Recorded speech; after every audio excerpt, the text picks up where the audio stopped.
ಜವನಗೊಂಡನಹಳ್ಳಿ ಬಳಿ ಜವರಾಯ ಕಾದಿದ್ದ Seabird bus ಬರ್ತಿದ್ದಂತೆ ಯಮಪಾಶ.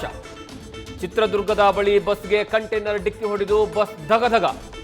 ವಿಧಿಯ ರಣಕೇಕೆಗೆ 6 ಮಂದಿ ಸಜೀವ ದಹನ.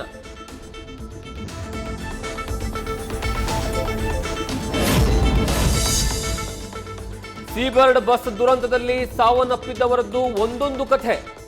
ಗೋಕರ್ಣ ಟ್ರಿಪ್ಗೆ ಹೊರಟಿದ್ದ ಸ್ನೇಹಿತೆಯರಲ್ಲಿ 2 ದುರ್ಮರಣ. ತಾಯಿ ಮಗಳು ದುರಂತ ಅಂತ್ಯ. 40ಕ್ಕೂ ಹೆಚ್ಚು ಶಾಲಾ ಮಕ್ಕಳು ಇದ್ದ ಬಸ್ ಪಾರಾಗಿದ್ದೇ ರೋಚಕ.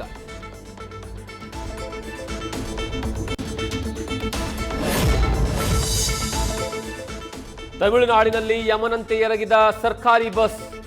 ಟೈರ್ ಬ್ಲಾಸ್ಟ್ ಆಗಿ 2 ಕಾರುಗಳಿಗೆ ಡಿಕ್ಕಿ, 9 ಮಂದಿ ಬಲಿ. 4ವರಿಗೆ ಗಂಭೀರ ಗಾಯ. ಮೃತರ ಕುಟುಂಬಗಳಿಗೆ ತಲಾ 3 ಲಕ್ಷ ರೂಪಾಯಿ ಪರಿಹಾರ.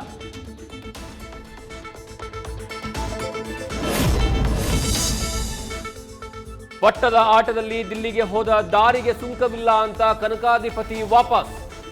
ನಾಳೆ ಸಿದ್ದರಾಮಯ್ಯ ಇಂದ್ರಪ್ರಸ್ಥದತ್ತ ಪ್ರವಾಸ. ದೆಹಲಿಯಲ್ಲಿ ಹೈ ವೋಲ್ಟೇಜ್ ಮೀಟಿಂಗ್ ನಡೆಯುವ ಸಾಧ್ಯತೆ.